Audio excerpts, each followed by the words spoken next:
పరిచయం చేశాడు.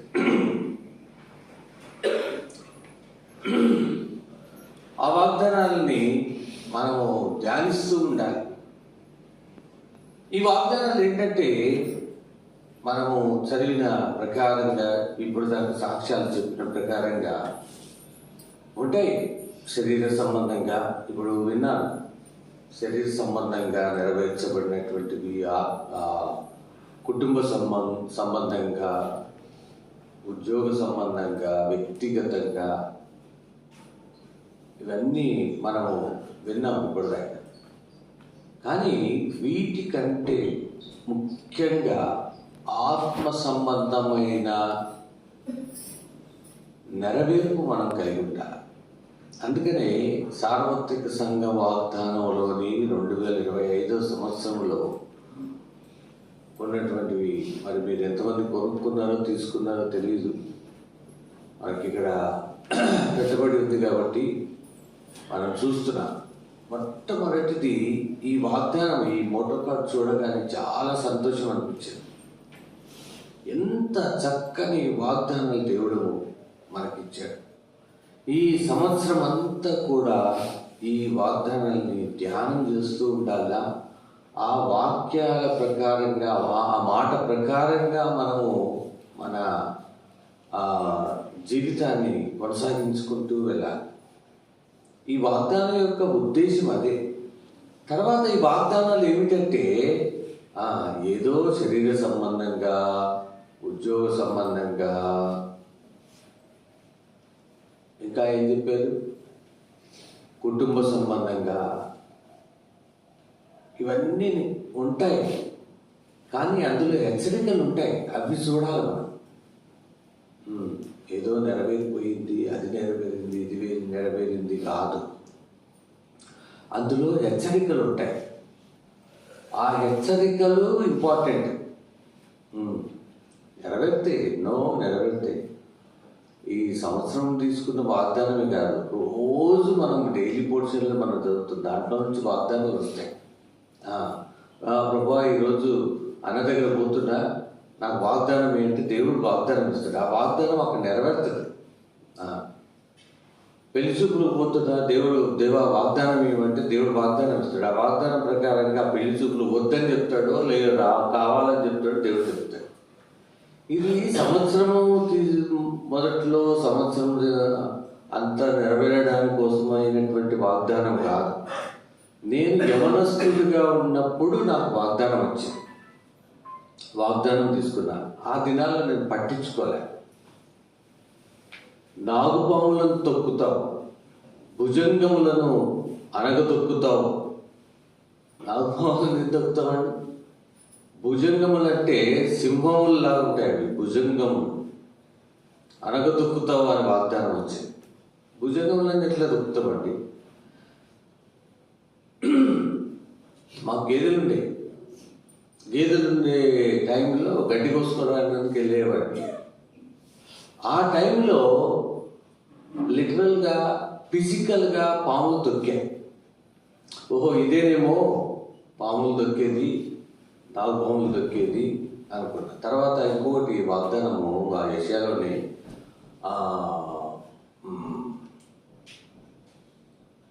అగ్ని మధ్య నడిచి వెళ్తావు,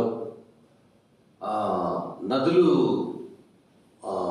దాటి వెళ్తావు అని వాగ్దానం. అవి ఫిజికల్గా నెరవేరినాయి. ఈరోజు నాకు 60 ఏళ్ళు నిండినాయి. ఆ యవ్వన వయస్సు నుండి ఈ రోజు వరకు కూడా భయంకరమైన సర్పాలు, ఎవరు మనుషులే, భయంకరమైన భుజంగా, అగ్ని, నీళ్లు.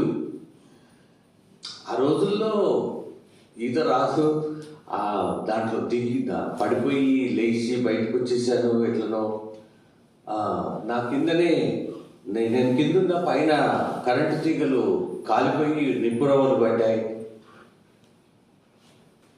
ఆ కరెంటుకే ఎలక్ట్రీషియన్ అయిపోయాను. ఇది ఫిజికల్. ఆత్మీయంగా అగ్ని మధ్య నడిచేటువంటి అనుభవాల గుండా వెళ్తూ వస్తున్నాను. ఈ రోజు కూడా భయంకరమైన అగ్ని ఆత్మీయంగా బ్రదర్తో చెప్పాడు కదా, ఎవరో బూతులు మాట్లాడాడు, భయంకరమైన అబద్ధముగా చెడ్డ మాటలు. సొంతంలే, నేను పెద్దోడిని, నేను 9 మందిని. మా అమ్మ పోయేసరికి నా పెళ్ళి, 2 చెల్లెలు పెళ్ళిళ్ళు అయినాయి. 4 చెల్లెళ్ళు ఇంట్లో ఉన్నారు, 2 మగపిల్లలు ఉన్నారు, తమ్ముడు. వాళ్ళ పెళ్ళిళ్ళు చేశాను. నాతో పాటు నాకంటే ముందు పెళ్ళైన 2 చెల్లెళ్ళ పెళ్ళిళ్ళు అమ్మ ఉన్నప్పుడు అయిపోయినాయి. అమ్మ పోయిన తర్వాత వాళ్ళ ఫ్యామిలీస్లో వచ్చినటువంటి ప్రాబ్లమ్స్ నేను దేవుని కృపను బట్టి సాల్వ్ చేశాను. ఇంకా 4 ఆడపిల్లలు, ఒక చెల్లెలు అయితే ఎబ్రోన్లో ఉందనుకోండి, ఇప్పుడు సేవకి వెళ్ళిపోయింది. ఇంక 2 తమ్ముళ్ళు, 3 చెల్లెలు పెళ్ళిళ్ళు చేశాను, పురుళ్ళు చేశాను. తూ అని వస్తాడు ఈరోజు. అన్నీ ఇది ఫిజికల్ కాదు, ఆత్మ సంబంధమే. సైన్స్ అలా ఓర్చుకోవాలా, దెబ్బలు తినాలా. యేసు ప్రభు వారు పెండిగా నలగొట్టబడ్డాడు. నేను కూడా నలగొట్టబడాలి, మనం కూడా నలగొట్టబడాలి. ఇది ఆత్మీయమైనటువంటి వాగ్దానం యొక్క గ్రహింపు. శరీర సంబంధంగా ఎన్నో నెరవేరుతాయి. శరీర సంబంధంగా కాదు మనకు కావాల్సింది, ఆత్మ సంబంధంగా. అందుకని ఈరోజు ఈ సంవత్సరం వాగ్దానం, మొదటి వాగ్దానం చదవండి. 3వ యోహాను 2వ వచనం చదవండి.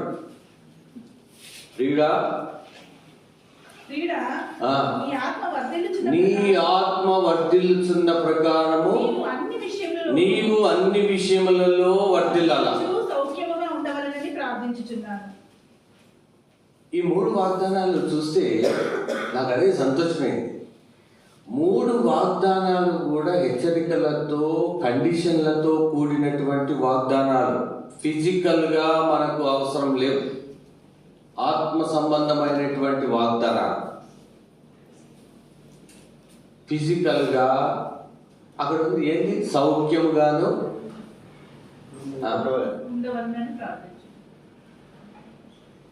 ఏం సౌఖ్యం? శరీర సౌఖ్యమే మనం కోరుకుంటాం, ఆ సౌఖ్యం కాదు. ఎంత అండి, ఈరోజు చనిపోతే ఏం సౌఖ్యం? ఆత్మ వర్ధిల్లాలా, ఆత్మ సౌఖ్యంగా ఉండాలా.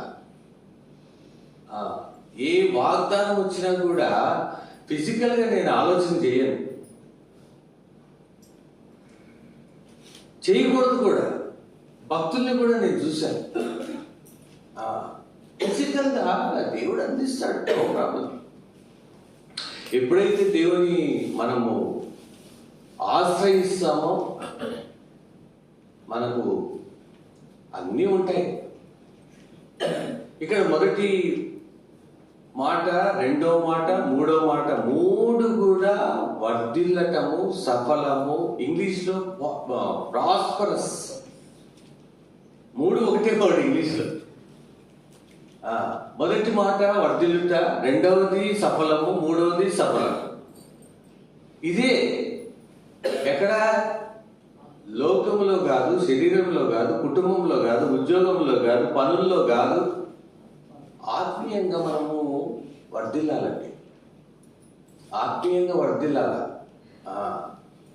3 పూటలు భోజనము, కావలసిన బట్టలు, కావలసిన ఇల్లు, సౌఖ్యము, ఇవి ఆటోమేటిక్గా వస్తాయి.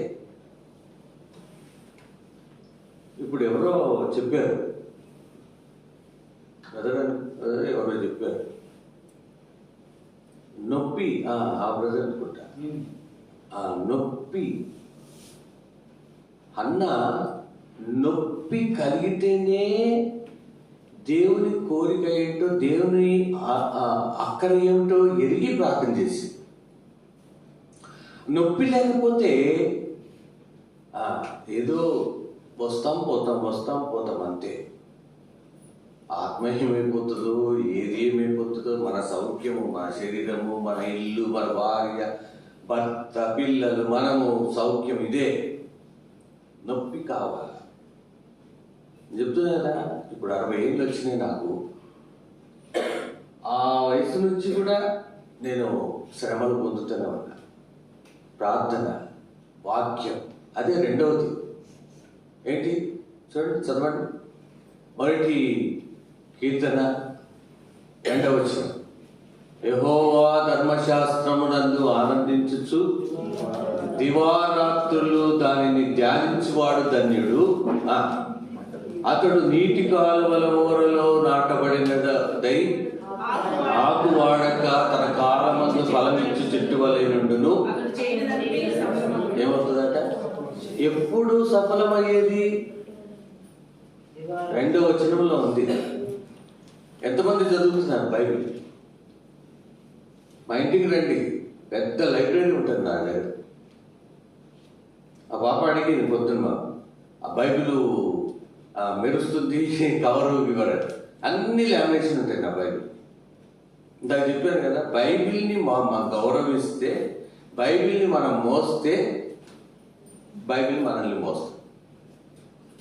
నా ఇంట్లో నా పిల్లలకు కానీ, భార్యకు కానీ అన్ని బైబిల్ ఆ మర్యాద చేస్తా బైబిల్.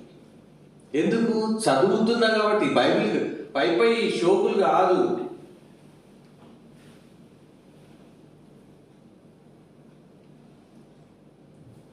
స్కూల్ పిల్లలు, కాలేజ్ పిల్లలు అంటారు కదా, అరే నీ బుక్స్ నువ్వు ఎట్లా మెయింటైన్ చేస్తావో నీ చదవట్లు ఉంటుంది అంట. అవునండి, అంతేనా? అలాగే ఇది కూడా. మనం దీన్ని ఎంత మర్యాదగా, ఎంత గౌరవంగా షెల్ఫ్లో పెట్టుకోవడము, దాన్ని వాడుకోవడం చేస్తామో అది అంత బాగా చదువుకుంటాము. యెహోవా ధర్మశాస్త్రమునందు ఆనందించుచు దివారాత్రం ధ్యానించాలి.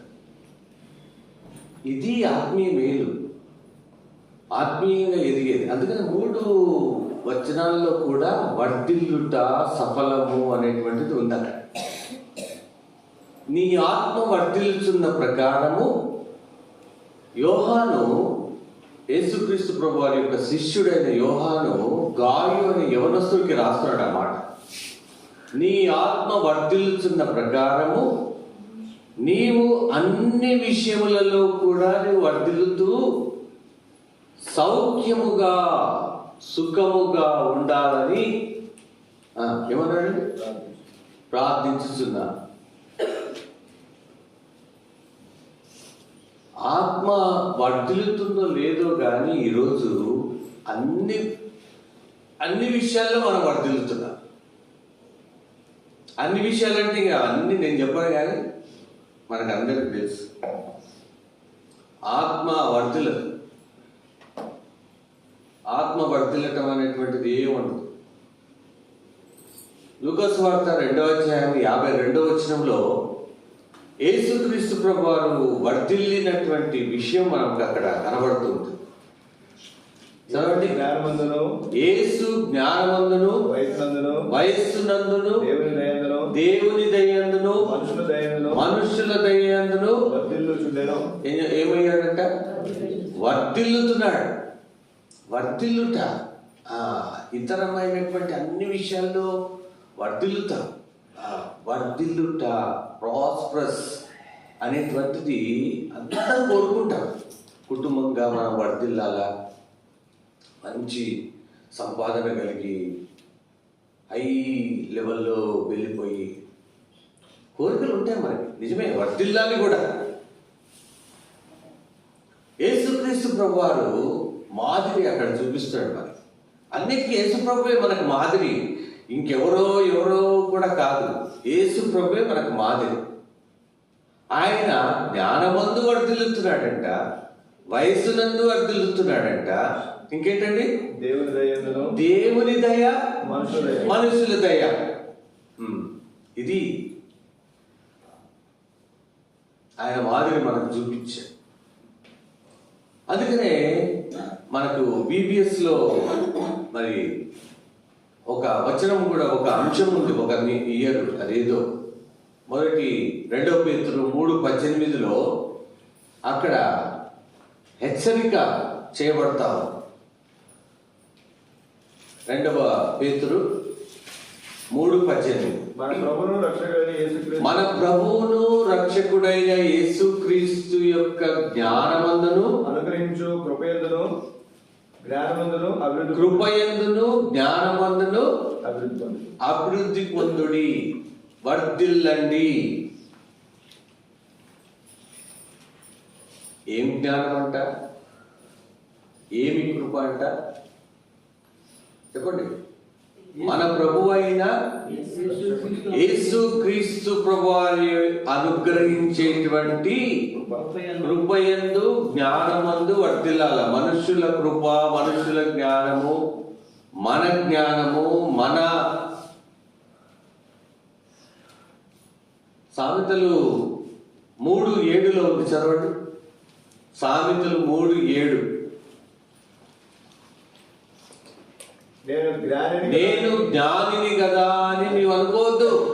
ఇది మనం అనుకుంటాం, నా జ్ఞానము, నా టాలెంటు, నా సామర్థ్యము, ఇవన్నీ కూడా ఆత్మ వర్ధిల్లేటువంటి, ఆత్మీయముగా వర్ధిల్లేటువంటి సంగతులు కావి. ఆత్మ వర్ధిల్లాల. ఇది సంవత్సరం కావచ్చు, 2 సంవత్సరాలు కావచ్చు. దేవుడు నాకు ఇచ్చిన వాగ్దానాలు, యవనస్తుడిగా ఉన్నప్పుడు ఇచ్చినటువంటి వాగ్దానాలు ఈ రోజు కూడా నెరవేరుతున్నాయి. ఆత్మీయంగా నెరవేరుతాయి. చనిపోయేంత వరకు, ప్రభు వచ్చేంత వరకు కూడా అవి నెరవేరుతూనే ఉంటాయి. ఇంకా 1-2 మాత్రమే చెప్పాను నేను. చాలా వాగ్దానాలు ఉన్నాయి, అవి ఇప్పటికీ నెరవేరుతూనే ఉన్నాయి. నాకు ఆత్మీయంగా, శరీర సంబంధంగా, ప్రకృతి సంబంధంగా కాదు. అట్లా కూడా ఉన్నాయనుకోండి.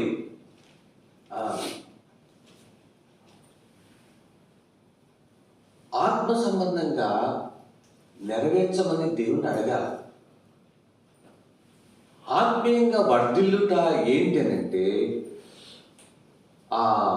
మొదటి కీర్తనలో మనం చదివాం, వాక్యం చదవాలి. వాక్యము చదువుతూనే ఉండాలి.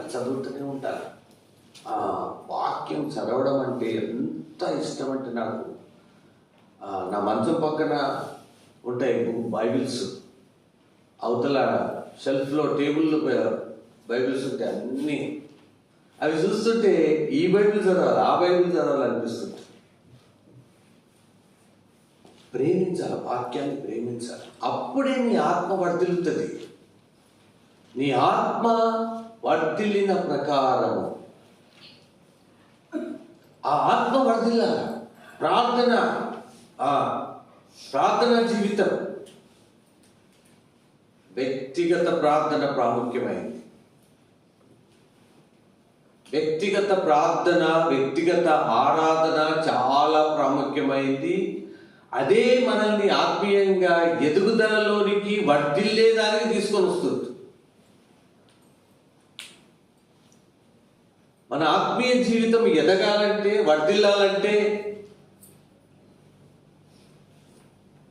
ప్రార్థన. కొన్నిసార్లు ఆఫీస్కి లేట్ అయిపోతుంది, ప్రార్థన పోతూనే ఉంటుంది, ప్రవాహం పోయినట్టు. ఒకదాని వెంట ఒకటి తలంపులు వస్తూ ఉంటాయి. దేవుడు తలంపులు ఇస్తూ ఉంటాడు, ప్రార్థన భారం ఇస్తూ ఉంటాడు. ఆఫీస్కి టైం అయిపోతుంటుంది, ప్రార్థన నడుస్తూనే ఉంటుంది. ఆఖరికి ఆమె ఏదో శబ్దాలు చేస్తుంటే టైం అయింది.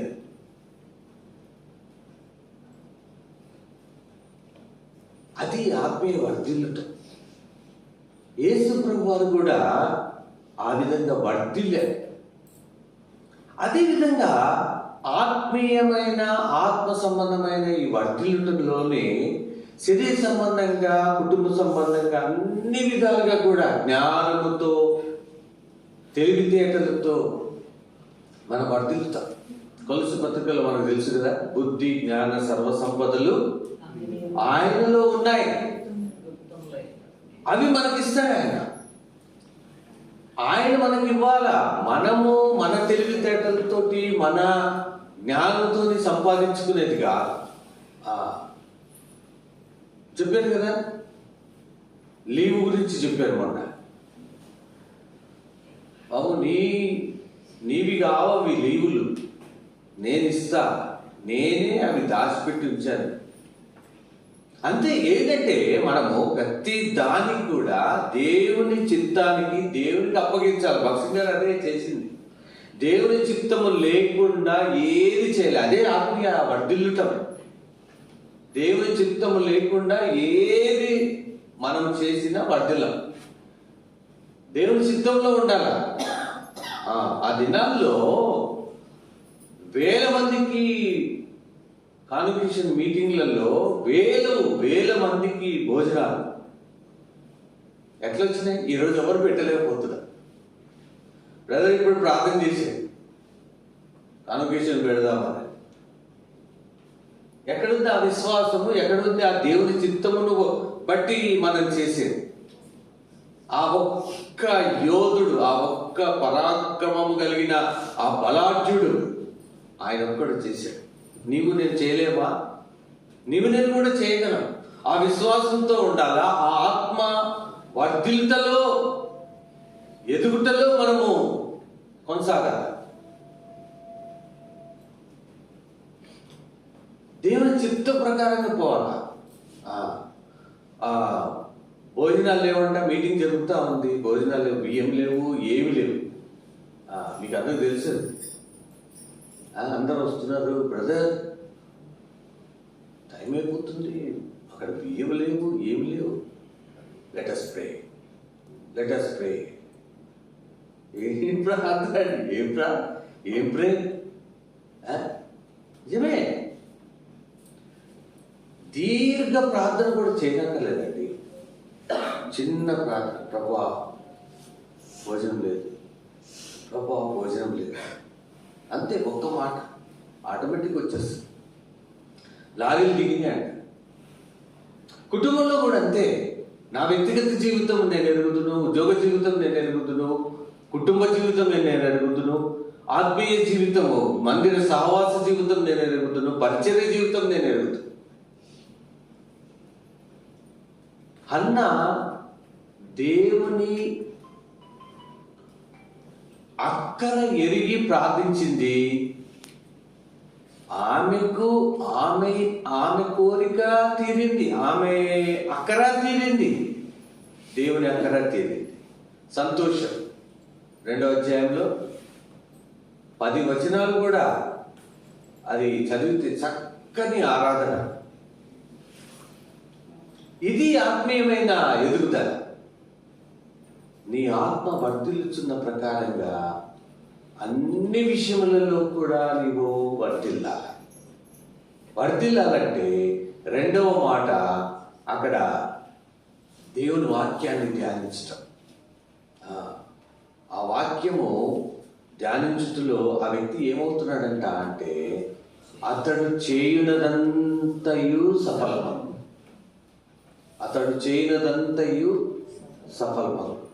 అతడు చేసేది సఫలం అవుతుంది, వర్ధిల్లుతున్నాడు. ద్వితీయోపదేశకాండంలో 2వ ద్వితీయోపదేశకాండం 26వ అధ్యాయంలో ఒక ఉజ్జియా అని ఒక రాజున్నాడు. ఆ ఉజ్జియా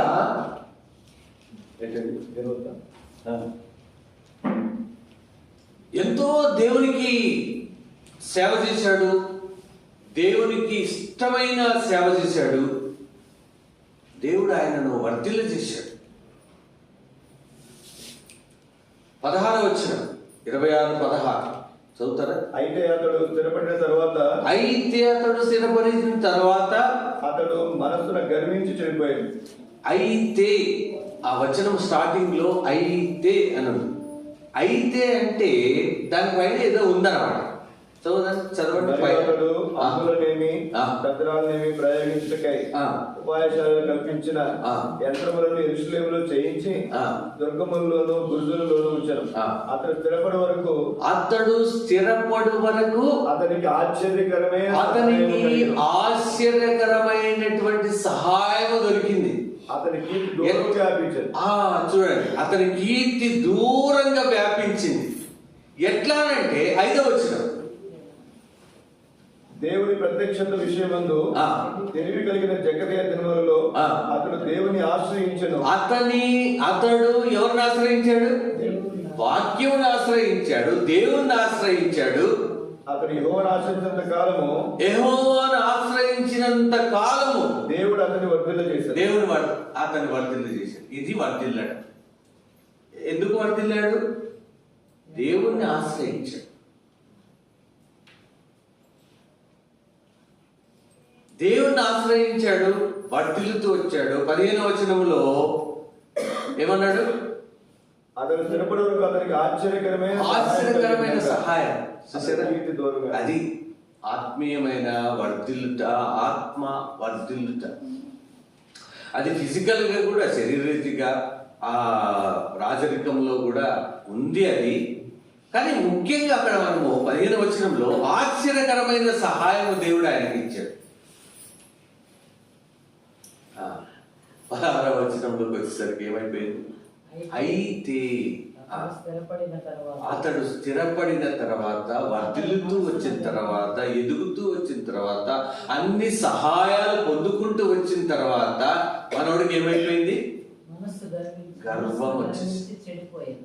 గర్వం వచ్చేసి. ఎంత దుఃఖకరమైన విషయం తెలుసా? ఈరోజు విశ్వాసులు కూడా అలాగే ఉన్నారు. మంచి మంచి విశ్వాసులు, సేవకులు, గర్వం. నా అంత టాలెంటెడ్ లేడు, నా అంత పరిచారకుడు లేడు. ఏంటండి నా అంత పరిచారకుడు? ఆ పరిశుద్ధాత్మ దేవుడు ఇస్తేనే నేను ఇక్కడ మాట్లాడేది. పరిశుద్ధాత్మ దేవుడు ఇవ్వకుండా నేను మాట్లాడుతున్నానంటే నాకు గర్వం. ఇష్టానుసారంగా మాట్లాడుతుంటారు, డబ్బుల గురించి మాట్లాడుతుంటారు, ఇంకేదేదో పనికి మాలిన మాటలన్నీ మాట్లాడుతారు. పరిశుద్ధాత్మ ఇచ్చింది కాదని. ఇక్కడ నిలబడడానికే కానీ, లేకపోతే ఇక్కడ రోడ్డు మీద ఎవరితోనన్న సువార్త మాట్లాడడానికే కానీ ప్రార్థనలో గడుపుతాం మేము. సింగరాయకొండకి రావడానికి నాకు డిసెంబర్ 1st వీక్లోనే చెప్పారు.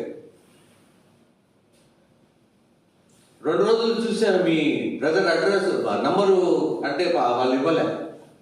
సరేలే, ఏదో ప్రభు చెప్పాడు అని చెప్పేసి పోయి టికెట్ తీసుకున్నాను. కన్ఫర్మ్ టికెట్లు దొరికినాయి. ఇది దేవుని చిత్తం. ఇక అక్కడి నుంచి ప్రార్థన చేస్తూ వచ్చాను. 1 రోజులు ప్రార్థనలో గడిపి వచ్చాను. ఎవరు ఇచ్చారు? నా సొంత టాలెంటా? నా సొంత టాలెంట్ అయితే ఇక్కడ రక్తం మొత్తం తెచ్చిపోతుంది. దేవుడు ఇస్తాడు. మంటి ఘటములో మహిమైశ్వర్యమును ఉంచుతాడు ఆయన. మంటి ఘటము మనం. ఇది ఏం చేస్తున్నారంటే ఎంత బోధ చేసిన. ఒక ఆయన అన్నాడు, పుట్టినరోజు కావచ్చు, సత్యం రోజు కావచ్చు, పెళ్లి రోజు కావచ్చు, పిల్ల పెద్ద మనిషి అయిన రోజు కావచ్చు, ఇంకేదేదో చెప్పాడు. అర్ధరాత్రి నన్ను లేపినా కూడా నేను వచ్చి వాక్యం చెప్తాను. నువ్వు వాక్యం చెప్పేది అది ఆత్మ వర్ధిల్లేటువంటి అనుభవం. అది ఎంత గర్వంతో మాట్లాడుతున్నాను. ఈ ఉజ్జియా మనస్సును గర్వించాడు. నెబుకద్నెజరు గురించి కూడా మనకు తెలుసు కదా. నెబుకద్నెజరు కూడా గర్వించాడు. ఏమయ్యాడు? గడ్డి తిన్నాడు. గర్వించాడు, గడ్డి తిన్నాడు. ఏదో నవ్వుకుంటున్నామండి, ఏదో మాట్లాడుకుంటున్నాం అనేటువంటిది కాదు, నవ్వుకుంటున్నాం అనేటువంటిది కాదు. చాలా లోపల నేను తీవ్రత కలిగి మాట్లాడుతున్నాను. దేవుడు దహించు అగ్నిగా ఉన్నాడు. దేవుడు దహించు అగ్ని. చాలా జాగ్రత్తగా ఉండాలి మనం. ఇక్కడ చెప్పేవాడే కావచ్చు, అక్కడ కూర్చునేవాడే కావచ్చు, ఎవరైనా కూడా దేవుని సన్నిధి, దేవుని వాక్యముతో, దేవునితో చెలగాటం ఆడకూడదు.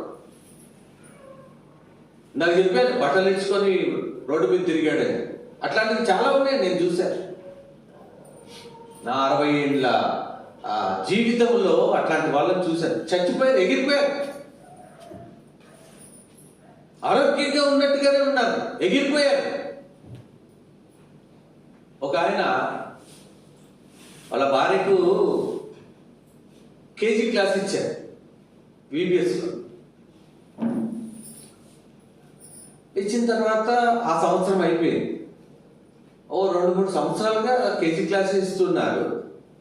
ఒక సంవత్సరం ఎందుకో సడన్ గా వాళ్ళు ఏందో పెద్దవాళ్ళు వాళ్ళు జూనియర్ క్లాస్ ఇచ్చారు.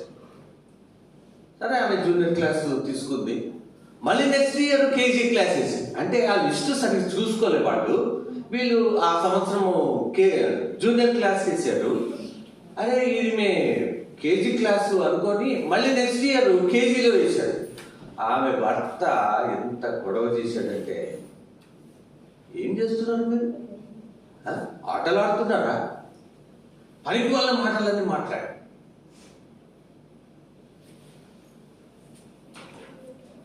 ఏది ఇచ్చినా కూడా దేవుడిచ్చిన పరిచర్య, దేవుడిచ్చిన వాక్యము, దేవుడు నిన్ను కేజీలో పెట్టని, జూనియర్లు పెట్టని, అక్కడ చెప్పుల స్టాండ్ దగ్గర పెట్టని, నువ్వు ఆ పని చెయ్యాలంటే అది దేవుని పని, మా పని కాదు, పెద్దలు ఇచ్చే పని కాదు అది.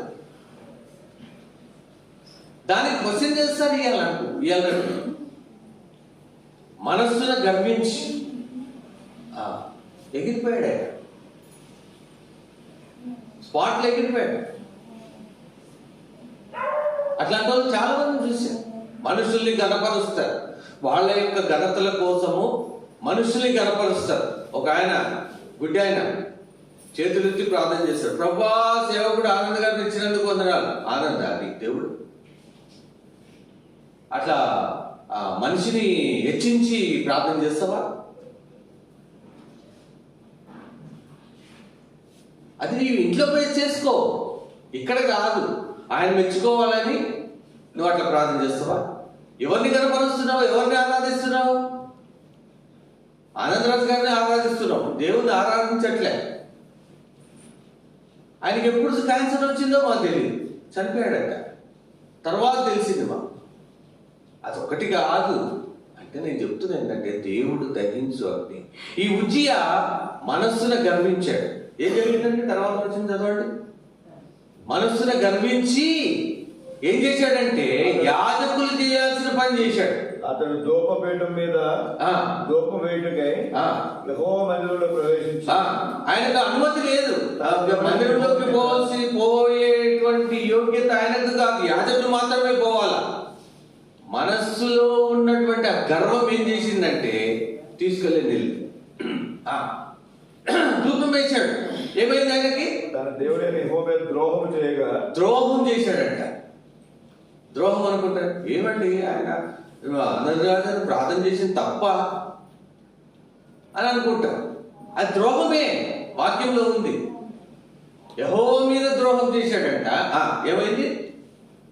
ఉజ్జియా ధూపం వేయటకు ధూపంతుని చేత పట్టుకుని రౌద్రుడై యాజకుల మీద కోపం చూపాను.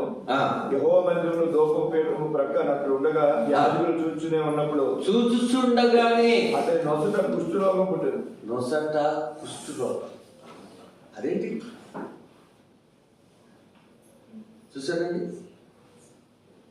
ఇప్పుడు కృపాకాలం. దేవుడు తన కోపం చూపించట్లే, ఏదో కొంతమంది మీద చూపిస్తున్నాడు. జాగ్రత్తగా ఉండాలా. వర్ధిల్లుతున్నామని విర్రవీగొద్దు, వర్ధిల్లుతున్నామని గర్వించొద్దు. వాక్యం మనకుంది ఇక్కడ. అట్లా గర్వించిన వాళ్ళు ఇంకా ఉన్నారు చాలా మంది. నాశనమునకు ముందేం పోతుందంట? అసలోడు గర్వించాడు అప్పుడు. వాడి వల్లనే మనకందరికీ వచ్చింది గర్వం. 14వ అధ్యాయంలో యెషయా గ్రంథంలో ఓబద్యలో ఉన్నాడు వాడు. తర్వాత ఎహెజ్కేలులో ఉన్నాడు. దేవుని మీద గర్వించాడు వాడు. దేవునితో సమానంగా చేసుకున్నాడంట. దేవునితో సమానంగా చేసుకొని దేవుని మీద గర్వించాడు వాడు. పాతాళములో ఒక మూలకు త్రోయబడ్డాడు. ఇది యేసుక్రీస్తు ప్రభువారు కూడా ఫిలిప్పీ పత్రిక 2వ అధ్యాయము 6, 7, 8 వచనాల్లో దేవునితో సమానంగా చేసుకోలే, దేవునితో సమానముగా ఉండుట విడిచిపెట్టకూడని భాగ్యాన్ని విడిచిపెట్టాడు. మరి ఈయనకు కూడా గర్వం ఉండాలి కదా. అరే నేను దేవునితో లిటరల్గా తన స్వతహాగా ఆ యోగ్యతలో ఉన్నాడు యేసుప్రభు వారు. దేవుని స్వరూపం కలిగి దేవునితో సమానముగా ఉండుట విడిచిపెట్టకూడని భాగ్యములో ఉన్నాడు. ఆయన ఏం చేశాడు? తగ్గించుకున్నాడు. అది వదిలిపెట్టాడు. మనుష్యుడిగా వచ్చాడు, లోకంలోకి వచ్చాడు, దీనుడైపోయాడు. మరణము పొందినంతగా, శిలువ మరణం పొందినంతగా తగ్గించుకున్నాడు. నీవు నేను తగ్గించుకుంటున్నావా? మరణం వస్తుంది, ఇప్పుడు కొడతారు, శిలువ వేస్తారు, రెడీనా? అదే ఆత్మీయ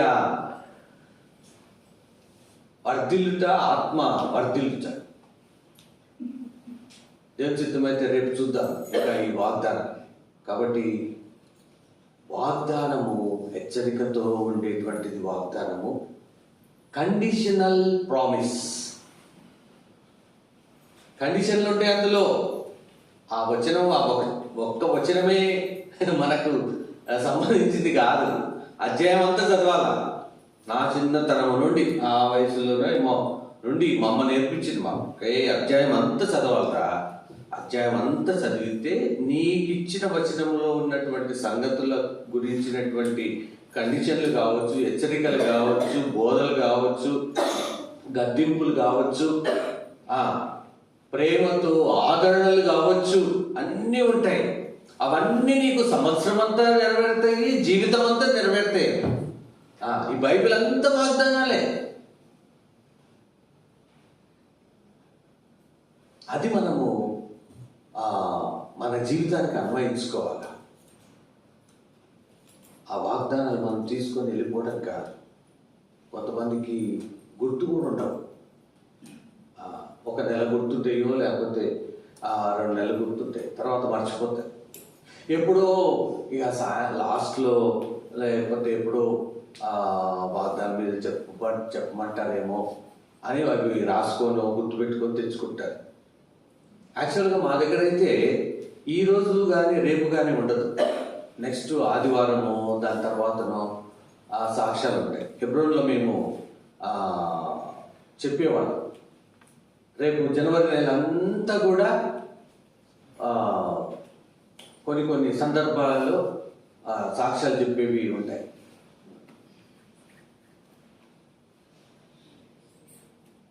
ముందు మన ఆత్మీయ జీవితానికి అన్వయించుకోవాలి వాక్యం, ఆ వాగ్దానం.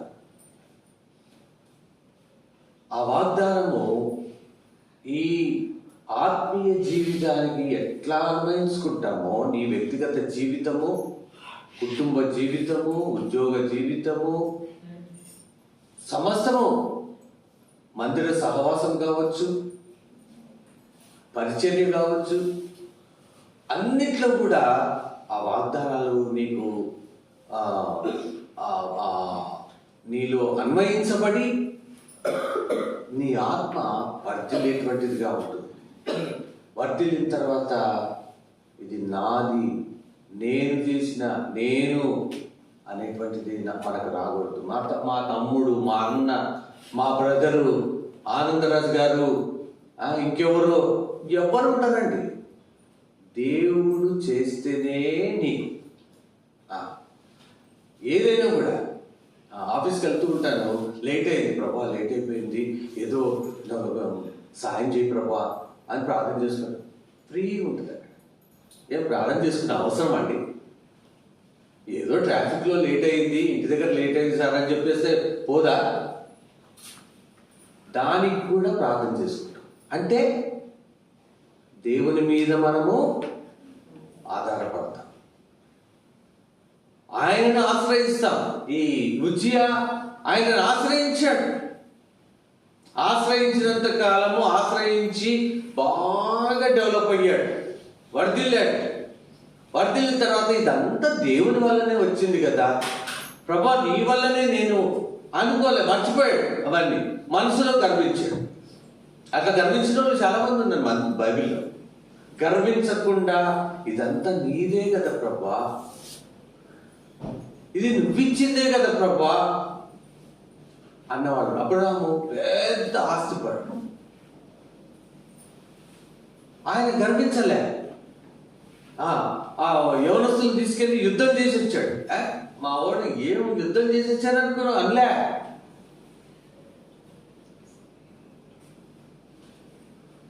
బాక్సింగ్ గారు సగము ఇండియాను కొనుక్కునేంత ఆస్తి ఉంది వాళ్ళకి, వాళ్ళ నాన్న.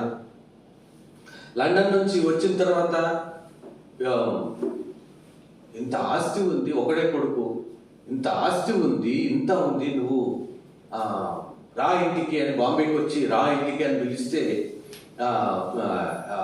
యేసు ప్రభువుని ప్రకటించొద్దు, నువ్వు ఆయనను ప్రార్థన చేసుకో, ఆరాధన చేసుకో, బైబిల్ చదువుకో, రూమ్లో కూర్చో, ఎవరికి యేసు ప్రభువుని గురించి చెప్పొద్దు అని అంటే ఆయన పోలే. నేను చెప్పకుండా ఉండలేను అని అంటే వాళ్ళ పేరెంట్స్ ఏం చేశారంటే బాంబే నుంచి, అయితే నువ్వు మా ఇంటికి రావడానికి వీల్లేదు, మేము వెళ్ళిపోతున్నాం, నేను వదిలిపెట్టి వెళ్ళిపోతున్నాం. ఆయన ఎక్కడ పడుకున్నాడు? ఫుట్పాత్ మీద పడుకున్నాడు బాంబేలో. కెనడాలో, లండన్లో, పెద్ద పెద్ద ప్యాలెసెస్లో, పెద్ద పెద్ద హోటల్స్లలో తిరిగి ఎంజాయ్ చేసినటువంటి ఆ వ్యక్తి బాంబేలో ఫుట్పాత్ మీద పడుకున్నాడు. ఎన్ని సంఘాలు కట్టించాడు. భక్తి గారి పేరు మీదనే ఉన్నాయిలే. మా మలక్పేట సంఘం కూడా ఆయన పేరు మీదనే ఉంది. వాటర్ బిల్లు, కరెంటు బిల్లు కూడా ఆయన పేరు మీదనే ఉంది ఈ రోజు కూడా. కానీ నేను సంపాదించానని ఏ రోజు అనలే. దానికి ఒక సంస్థను, గవర్నమెంట్ కోసం, ఆయన కోసమో లేకపోతే మన కోసమో, విశ్వాసుల కోసమో, సేవకుల కోసమో కాదు, గవర్నమెంట్కి చూపించడం కోసం ఒక సంస్థను ఏర్పాటు చేశాడు. అది అలా పెట్టించాడు. ఎంత నిస్వార్థం! గర్వం అనేటువంటిది లేదు ఆయన దగ్గర. ఈరోజు ఎవరో గురించి మనం అక్కర్లేదు. నాకు నేను ఏ గర్వంతో నేనున్నా. ఈ గర్వం ఉంటే ఆత్మీయముగా వర్ధిల్లలేము. ఆ ఉజ్జియా ఎదిగాడు, వర్ధిల్లాడు, గర్వం వచ్చింది, ఏమైందంటే చెడిపోయేను అని. ఎటువంటి మాట! ఆ మాట ఎంత వినడానికే ఎంత బాధ ఉంది కదా. 16వ వచనం ఏమన్నాడండి? అయితే 26:16 అయితే అతడు స్థిరపడిపోయిన తర్వాత అతడు మనసును గర్వించి చెడిపోయాడు. వాడు చెడిపోయాడండి, ఆమె చెడిపోయాడు. ఎట్లా, ఎంత ఆ మాట వినడానికే ఎంత బాధకరంగా ఉంటుంది కదా. అక్కడ 16వ వచనంలో చెడిపోయాడు, కిందికి వచ్చేసరికి చెడిపోయాను కదా అనేటువంటి పశ్చాత్తాపము లేకపోతే సరి చేసుకోవడమో ఏమీ లేదు. దాని మీదనే కంటిన్యూషన్ కొనసాగిపోతా ఉన్నాడు. దౌర్జన్యం చేసేసాడు మందిరంలో. యాజకులు చేయవలసినటువంటి పని, తను చేయకూడనటువంటి పని. ప్రతి ఒక్కరికి దేవుడు మందిరంలో ఒక్కొక్క పని పెడతాడు, ఆ పనే వాడు చేయాలంతే. నేను అది చేస్తాను, పాటలు బాగా పాడగలను, నేను పాడతానంటే అది కాదు. నేను వాక్యం చెప్తానంటే కాదు. ఎవరికి దేవుడు ఏ తలాంతి ఇచ్చాడో, దేవుడు ఎవరికి ఏ పని పెట్టాడో ఆ పని వాడే చేయాలి. యాజకులు చేసే పని చేయడానికి పోయాడు. ఏమైంది? కుష్టు. ఆ దినాల్లో కుష్టు అంటే పాళెము బయట ఉండాలి. ఆ కింద చదువుకుంటూ వస్తే చనిపోయేంత వరకు కూడా అందరికి పోలేదు ఆ వ్యక్తి. నీవు నేను ఎట్లున్నా ఈ విధమైన గర్వము, వ్యసనము, అసూయ ఇట్లాంటివన్నీ ఉన్నాయి. మనం ఎదగకుండా వర్ధిల్లకుండా చేసేటువంటి ఈ యొక్క చీడ పురుగులు ఉన్నాయి. వీటిల్లో ఏదన్నా ఉందేమో మనలో సరి చేసుకోవాలి. ఆత్మీయంగా నేను ఎదగడానికి, వర్ధిల్లడానికి, ప్రభా ఈ గర్వం నాలో ఉంది, నన్ను ఎదగనియట్లే. ఇగో అసూయ నాలో ఉంది, నన్ను ఎదగనియట్లే. కొత్త సంవత్సరంలోకి వచ్చాను, ఇప్పుడు నేను వర్ధిల్లాలా, ఆత్మీయముగా వర్ధిల్లాలా, నా ఆత్మ వర్ధిల్లాలా. ఆత్మ వర్ధిల్లితే అన్ని వర్ధిల్లుతూనే ఉంటాయి. ఏంటవి? దేవునికి సంబంధించినవి, దేవునికి ఇష్టమైనవి అన్ని వర్ధిల్లుతూనే ఉంటాయి. అదే ఆ వచనంలో రాసింది 3వ యోహాను 2వ వచనంలో, నీ ఆత్మ వర్ధిల్లిన ప్రకారముగా నీవు అన్ని విషయములలో వర్ధిల్లాలని నేను నీకోసం ప్రార్థన చేస్తున్నాను అంటున్నాడు. దేవుని చిత్తమైతే 2 వాగ్దానాలు రేపు ఉదయం ఈరోజే వచ్చేసాడు. మధ్యాహ్నము చూసుకున్నాం, 2వది 3వది. దేవుడి వాక్యం దీవించింది కాదు.